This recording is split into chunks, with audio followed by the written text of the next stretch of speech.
Married life కూడా కొంచెం problematic గానే ఉందండి చెప్పాలంటే.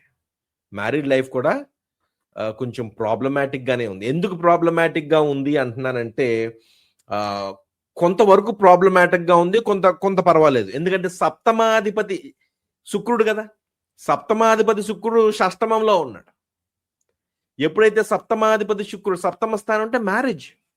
ఆ మ్యారేజ్‌కి అధిపతి అయిన శుక్రుడు షష్టమ స్థానంలో నీచబడి కేతువుతో కలిసి ఉన్నాడు. అది సమస్య ఉంది మ్యారేజ్‌లో. అలాగే మళ్ళీ సప్తమ స్థానం ప్లూటో యముడున్నాడు. ప్లూటో అంటే యముడు అదో గ్రహం. ఆ సప్తమ స్థానంలో ప్లూటో కూడా కొంచెం ఇబ్బంది క్రియేట్ చేస్తుంది. అదో సమస్య. మళ్ళీ సప్తమ స్థానానికి ఇరువైపులా 2 పాపగ్రహాలున్నాయి.